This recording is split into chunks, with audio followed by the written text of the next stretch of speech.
1848, the revolution of the liberals. Parallel to the revolts of the poor, unemployed and starving peasants and workers in many European countries, in the year 1848, a revolution led by educated middle class was underway. 1848 में कई सारे European countries में जो गरीब लोगों के, unemployed, starving peasants and workers के revolt थे, उन रिवॉल्ट्स के ही पैरेलल एजुकेटेड मिडिल क्लास के लोगों का भी रिवॉल्ट जो है वो चल रहा था।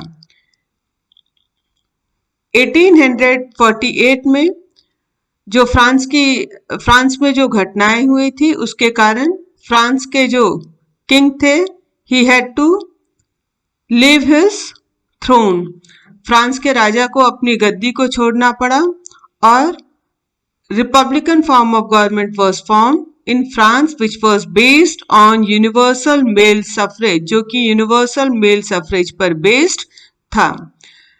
यूरोप के दूसरे हिस्सों में जहां पर इंडिपेंडेंट नेशन स्टेट्स अभी एग्जिस्ट नहीं करते थे, जैसे Germany, Italy, Poland, Austro Hungarian empire, यहाँ पे जो लिबरल मिडिल क्लास के मेन और वुमेन थे, इन्होंने इनकी जो डिमांड थी नेशनल यूनिफिकेशन की, उसमें इन्होंने कॉन्स्टिट्यूशनलिज्म की डिमांड को भी जोड़ दिया।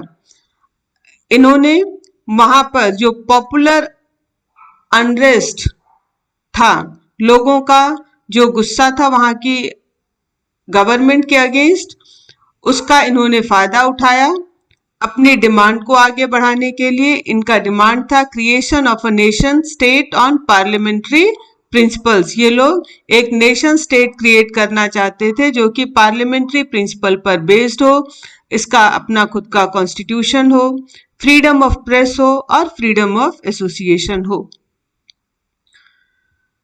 जर्मन रीजन्स में कई सारे पॉलिटिकल एसोसिएशन जिसके मेंबर्स जो थे वो मिडिल क्लास प्रोफेशनल्स, बिजनेसमैन और प्रॉस्पेरस आर्टिशंस थे, ये सब इकट्ठे हुए फ्रैंकफर्ट सिटी में, फ्रैंकफर्ट नाम के शहर में, और इन्होंने डिसाइड किया कि ये ऑल जर्मन नेशनल असेंबली के लिए वोट करेंगे और इस तरह से वोटिंग हुई।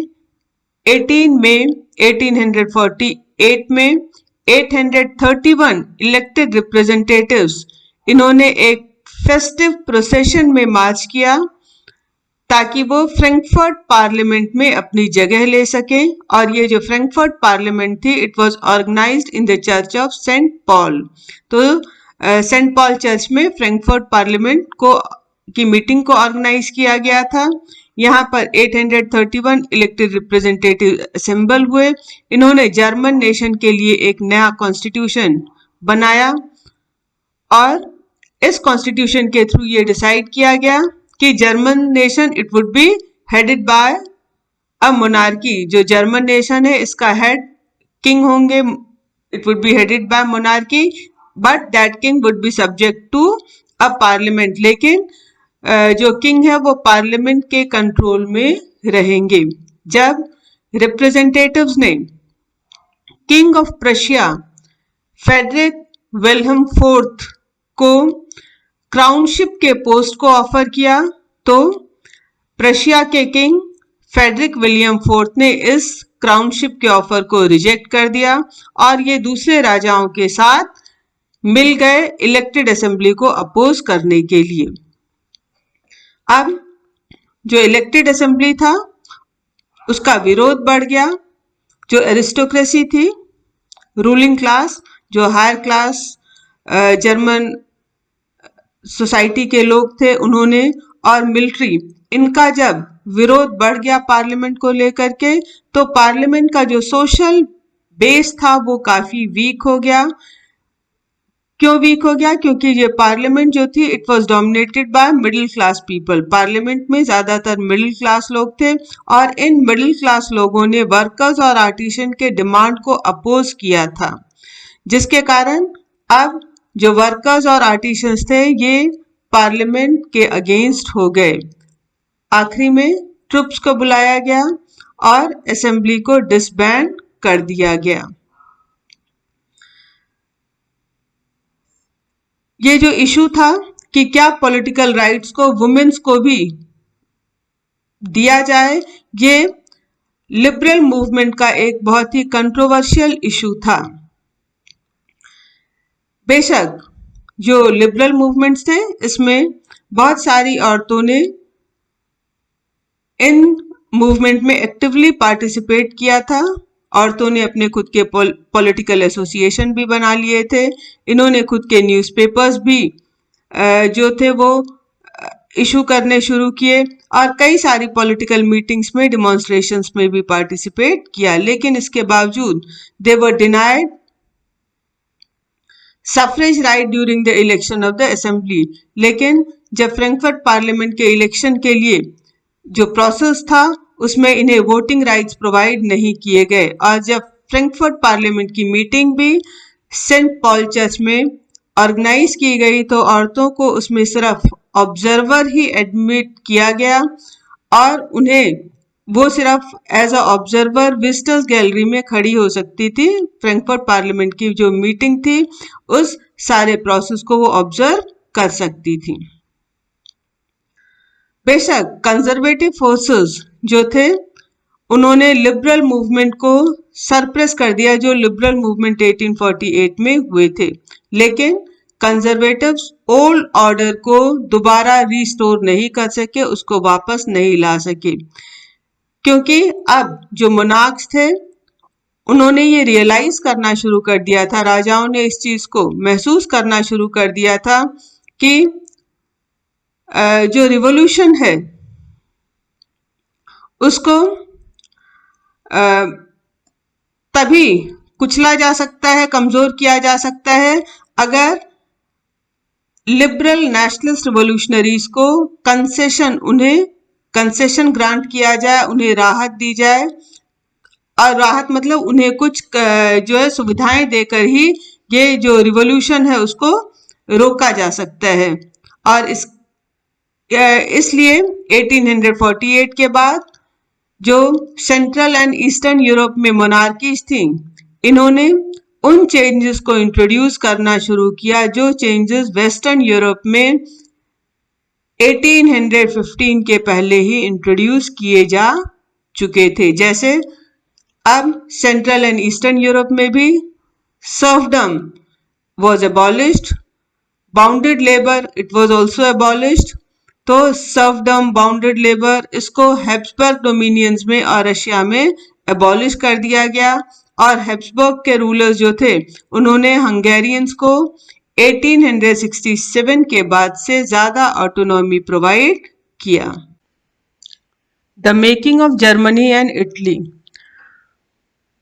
Germany, can the army be the architect of a nation?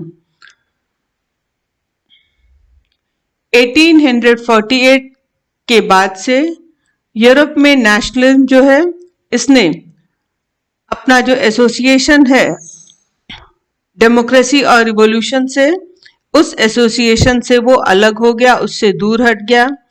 अब जो नेशनलिस्ट सेंटिमेंट्स थे इनका इस्तेमाल कंजर्वेटिव्स ने स्टेट पावर को प्रमोट करने के लिए किया। इसके अलावा इन्होंने नेशनलिज्म का इस्तेमाल यूरोप में पॉलिटिकल डोमिनेशन को अचीव करने के लिए भी किया। इस चीज को हम बेहतर समझ सकते हैं उस प्रोसेस के थ्रू जिस प्रोसेस के थ्रू जर्मनी और इटली का यूनिफिकेशन हुआ एक नेशन स्टेट के रूप में।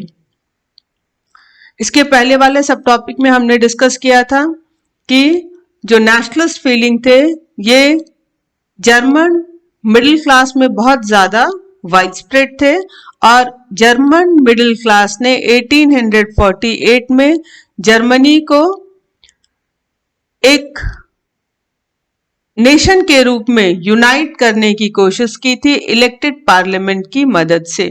लेकिन ये जो लिबरल इनिशिएटिव था जर्मन कन्फेडरेशन को एक नेशन स्टेट में यूनाइट करने का, उस इनिशिएटिव को मोनार्की एंड मिलिट्री के कंबाइंड फोर्सेस ने कुचल दिया था और ये जो मोनार्की एंड मिलिट्री की कंबाइंड फोर्सेस थी, इन्हें प्रशिया के लार्ज लैंड ओनर्स, जिन्हें जंकर्स बोला जाता था, उनका सपोर्ट भी मिला हुआ था।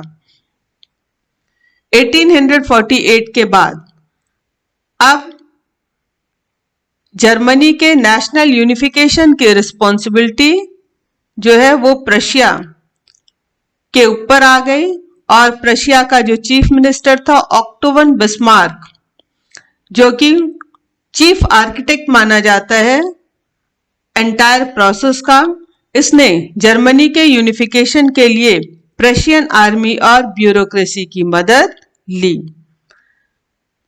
अब प्रशिया ने 3 लड़ाइयां लड़ी 7 सालों के अंदर, और ये जो 3 लड़ाइयां थी 7 सालों में लड़ी गई, जो ये ऑस्ट्रिया, डेनमार्क और फ्रांस से लड़ी गई, जिसमें एंड में प्रशिया की जीत हुई और जर्मनी के यूनिफिकेशन का प्रोसेस कंप्लीट हुआ। जनवरी 1871 में प्रशिया का जो किंग था विलियम फर्स्ट, इसको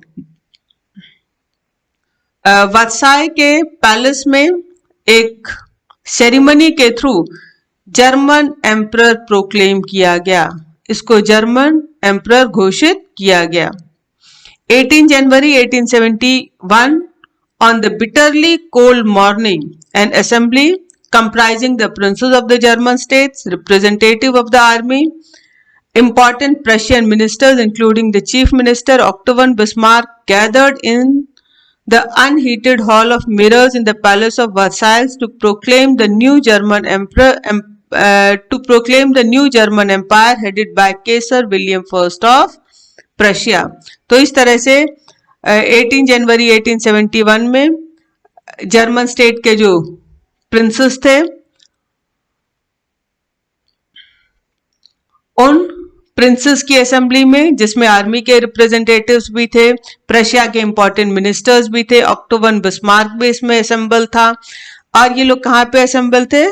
palace of Versailles, Versailles palace के एक अनहीटेड हॉल ऑफ मिरर में, इस जगह पे ये लोग असेंबल हुए, जहां पर केसर विलियम फर्स्ट जो प्रशिया का एम्परर था, इसको जर्मन का एम्परर डिक्लेयर किया गया।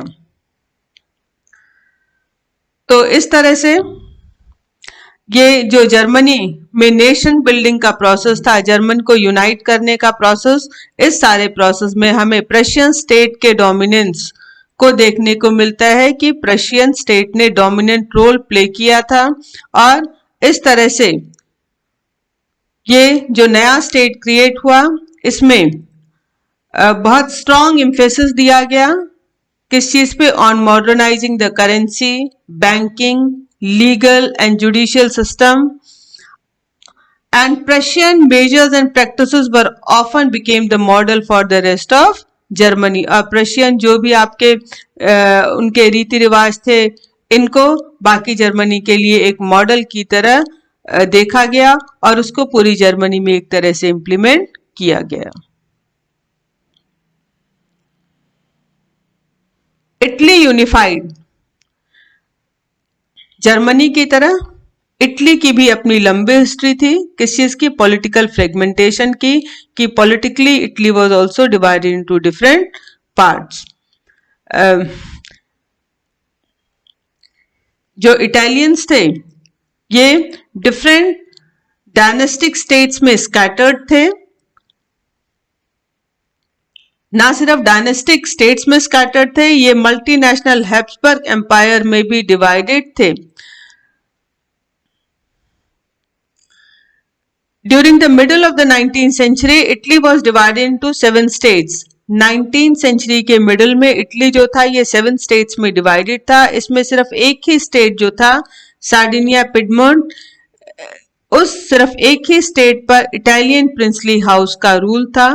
नॉर्थ जो था ये ऑस्ट्रियन हैब्सबर्ग के अंडर में था। Centre was ruled by the pope, जो सेंट्रल पार्ट इटली का था वहां पर पोप का रूल था। और जो सदर्न रीजन इटली के थे, they were under the domination of the Bourbon kings of Spain. ये स्पेन के बॉर्बन किंग्स के अंडर में सदर्न पार्ट था। Even middle of 19th century तक इटालियन लैंग्वेज ने भी कॉमन फॉर्म एक्वायर नहीं किया था, और जो इटालियन लैंग्वेज था इसके कई सारे रीजनल एंड लोकल वेरिएशंस थे। 1830s में जोसेफ मैजिनी, इसने इटालियन रिपब्लिक की यूनिटी के लिए एक प्रोग्राम जो है उसको लॉन्च किया कि किस तरह से इटालियन जो स्टेट्स हैं उनको एक रिपब्लिक के अंडर में यूनाइट किया जा सके।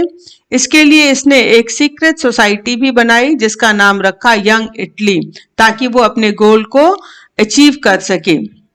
लेकिन 1831 और 1848 में जो रिवोल्यूशनरी अपराइजिंग्स हुई, जो भी रिवॉल्यूशन हुए, विद्रोह हुए, इसको कुचल दिया गया।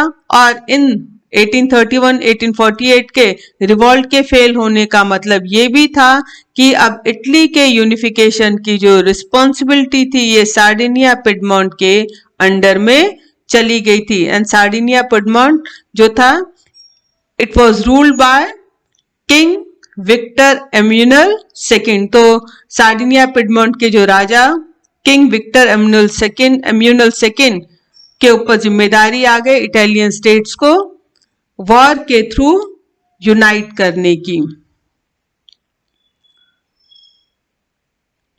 इस स्टेट में जो रूलिंग क्लास के लोग थे उनकी नजरों में इटली का यूनिफिकेशन ही जो है इस एरिया को इकोनॉमिक डेवलपमेंट और पॉलिटिकल डोमिनेंस प्रोवाइड कर सकता था। चीफ मिनिस्टर कैबोर, जिसने इटली के डिफरेंट रीजन्स को यूनिफाई करने के लिए मूवमेंट आंदोलन शुरू किया था, ना ही वो कोई क्रांतिकारी था, ना ही उसका डेमोक्रेसी में कोई फेथ था। इटालियन बाकी जो एलिट क्लास के लोग थे उनकी तरह ही जो ये चीफ मिनिस्टर कैबोर था, ये इटालियन की जगह फ्रेंच लैंग्वेज ज्यादा अच्छे से बोलता था और फ्रेंच कल्चर को अप्रिशिएट करता था। लेकिन इसने बहुत ही टेक्टफुल डिप्लोमेटिक अलायंस बनाया फ्रांस के साथ, और उस अलायंस या कैबोर ने फ्रांस के साथ बनाया था, उस अलायंस के कारण सार्डिनिया पिडमॉन्ट ये ऑस्ट्रियन फोर्सेस को 1859 में हराने में सक्सेसफुल हुआ। रेगुलर ट्रूप्स के अलावा बहुत सारे जो आर्म्ड वॉलंटियर्स थे, जो स्वयं सेवक जो थे, उन्होंने भी इस रिवोल्यूशनरी वॉर में पार्टिसिपेट किया था जोसेफ गैरिबाल्डी के लीडरशिप में। तो जोसेफ गैरिबाल्डी ने भी इस क्रांति को ज्वाइन किया था और उसके साथ बहुत सारे आर्म्ड वॉलंटियर्स भी थे जिन्होंने रेगुलर ट्रूप्स के साथ इस रिवॉल्ट में हिस्सा लिया था। 1860 में ये जो आपके आर्म्ड वॉलंटियर्स थे headed by Joseph Garibaldi, they March into south Italy and the kingdom of the two Sicilies. इन्होंने साउथ इटली और जो टू सिसिलीज का किंगडम था इसमें एंटर किया, और यहाँ पर इन्हें जो वहां के लोकल पीजेंट्स थे उनका सपोर्ट भी मिला, और लोकल पीजेंट्स के सपोर्ट से ये लोग जो थे ये स्पेनिश रूलर्स को वहां से निकालने में सक्सेसफुल हुए। और इस तरह से 1861 में विक्टर एम्यूनल सेकेंड इसको यूनाइटेड इटली का किंग प्रोक्लेम किया गया, इसे यूनाइटेड इटली का राजा घोषित किया गया। लेकिन बात काफी इंटरेस्टिंग है कि ज्यादातर इटालियन पॉपुलेशन जिसमें इलिटरेट लोग बहुत ज्यादा थे, इलिटरेट लोगों का शेयर बहुत ज्यादा था, ये उस समय जो इटली में या आपका यूरोप में लिबरल नेशनलिस्ट आइडियोलॉजी थी, इससे ये लोग अनअवेयर थे, इसके बारे में इनके पास कोई जानकारी नहीं थी। जिन किसानों ने गैरिबाल्डी को सपोर्ट किया था सदर्न इटली में, उन्होंने भी कभी इटालिया इस शब्द को नहीं सुना था और उनका मानना था कि ला टेलिया वॉज विक्टर एम्यूनल्स वाइफ। जो ला टेलिया है ये विक्टर एम्यूनल की वाइफ है। The strange case of Britain. The model of the nation or nation state, some scholars have argued, is Great Britain. कुछ scholars ने ये कहा है या उनका ये मानना है कि मॉडल ऑफ नेशन या नेशन स्टेट का जो मॉडल है ये ग्रेट ब्रिटेन है। ग्रेट ब्रिटेन का जो फॉर्मेशन है एक नेशन मॉडर्न स्टेट के रूप में, ये किसी अपहिवल, सडन अपहिवल या रिवोल्यूशन का रिजल्ट नहीं था। ये एक लॉन्ग ड्रॉन आउट प्रोसेस का रिजल्ट था। 18th सेंचुरी के पहले ब्रिटिश नेशन जैसा कुछ भी नहीं था, या ब्रिटिश नेशन नाम का कोई भी देश, ब्रिटेन नाम का कोई भी देश नहीं था। ब्रिटिश आइल्स पे रहने वाले जो लोग थे उनकी प्राइमरी आइडेंटिटी जो थी वो एथनिक थी। जैसे जो ब्रिटेन के लोग थे वो डिफरेंट रीजन्स में डिवाइडेड थे, इंग्लैंड, वेल्स, स्कॉटलैंड। तो जो इंग्लैंड में रहने वाले लोग इंग्लिश थे, इसके अलावा स्कॉटलैंड में रहने वाले स्कॉटिश और आयरिश पीपल, वेल्स में रहने वाले वेल्स। तो ये जो डिफरेंट एथनिक ग्रुप के लोग जो कि ब्रिटिश आइलैंड पे रहा करते थे, इनकी अपनी खुद की कल्चरल एंड पॉलिटिकल ट्रेडिशंस थे। लेकिन जैसे जैसे जो इंग्लिश लोग थे या जो इंग्लैंड जो रीजन था, इसकी इंपॉर्टेंस बढ़ी, इसका वेल्थ बढ़ा, इसका पावर बढ़ा, तो इंग्लैंड जो था ये दूसरे रीजन्स पर अपने इन्फ्लुएंस को एक्सटेंड करने में सक्सेसफुल हुआ। इंग्लिश पार्लियामेंट ने मोनार्की के हाथों से, जो इंग्लिश पार्लियामेंट है उसने राजा के हाथों से पावर 1688 में ले लिया। और ये जो शिफ्ट ऑफ पावर था from monarchy to British parliament, ये एक लंबे कॉन्फ्लिक्ट का रिजल्ट था। और उस कॉन्फ्लिक्ट का रिजल्ट ये हुआ कि अब जो ब्रिटिश पार्लियामेंट है इसके पास पावर आ गया, और ये जो पार्लियामेंट है इसने पार्लियामेंट में ज्यादातर इंग्लिश मेंबर्स थे, तो this parliament was also dominated by the people living in England. फिर इसके बाद एक्ट ऑफ यूनियन, ये एक समझौता हुआ। This act of union it was signed between England and Scotland that resulted in the formation of United Kingdom of Great Britain। 1707 में act of union जो हुआ इंग्लैंड और स्कॉटलैंड के बीच में, इस एक्ट ऑफ यूनियन का रिजल्ट ये हुआ कि United kingdom of great Britain form हुआ। और इसका ये भी मतलब था कि अब जो इंग्लैंड था ये स्कॉटलैंड पर अपने इन्फ्लुएंस को इम्पोज, अपने इन्फ्लुएंस को, अपने प्रभाव को जो है इम्पोज करने में सक्सेसफुल हो गया। क्योंकि ब्रिटिश पार्लियामेंट जो थी it was dominated by the English members, और इंग्लिश मेंबर्स ने ब्रिटिश पार्लियामेंट को डोमिनेट किया था। इसका ये भी मतलब था कि जो स्कॉटलैंड, इसने एक डिफरेंट, एक डिस्टिंक्टिव कल्चर, एक डिस्टिंक्टिव पॉलिटिकल इंस्टीट्यूशन के रूप में इसकी जो पहचान थी उसको धीरे धीरे सरप्रेस कर दिया गया। जो कैथलिक क्लैंस जो कि स्कॉटिश हाईलैंड्स पे रहते थे, इन्हें बहुत ज्यादा विरोध का सामना करना पड़ा। जब भी इन्होंने अपने इंडिपेंडेंस को जो है असर्ट करने की कोशिश की, अपनी आजादी को हासिल करने की कोशिश की, तो इनके इस प्रयास को बुरी तरह से कुचल दिया गया।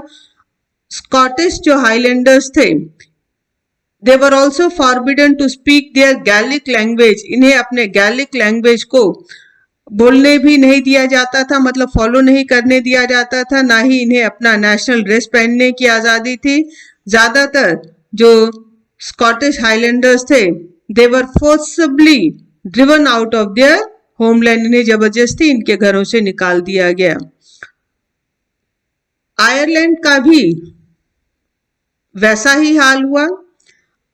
आयरलैंड जो था ये कैथलिक्स एंड प्रोटेस्टेंट के बीच में डिवाइडेड था, मतलब आयरलैंड में कैथलिक्स एंड प्रोटेस्टेंट जो थे डिफरेंट क्रिश्चियनिटी के डिफरेंट सेक्ट्स रहते थे, और जो इंग्लिश पीपल थे इन्होंने प्रोटेस्टेंट्स को, आयरलैंड के प्रोटेस्टेंट्स को हेल्प किया ताकि वो कैथलिक कंट्री पर अपने डोमिनेंस को स्टैब्लिश कर सकें। जो भी कैथलिक रिवॉल्ट हुए ब्रिटिश डोमिनेंस के अगेंस्ट, उन सबको कुचल दिया गया। इसके बाद 1798 में वुल्फ टाउन ने अपने यूनाइटेड आयरिशमैन के साथ मिलकर के जो रिवॉल्ट किया, उस रिवॉल्ट को भी सरप्रेस कर दिया गया, और इस रिवॉल्ट के फेल होने के बाद आयरलैंड को जबरदस्ती यूनाइटेड किंगडम में इनकॉर्पोरेट कर लिया गया 1801 में, और इस तरह से एक नया ब्रिटिश नेशन फॉर्म हुआ through the propagation of dominant English culture. तो ये जो नया ब्रिटिश नेशन फॉर्म हुआ, इसमें इंग्लिश कल्चर इसको प्रोपोगेट किया गया, इसको बढ़ाया गया, प्रमोट किया गया at the cost of the culture of other regions. और इस तरह से न्यू ब्रिटेन के जो सिंबल्स थे, the British flag that is Union Jack, the national anthem God save our noble king, and the English language, they were actively promoted, and the older nations survived only as a subordinate partners in this union.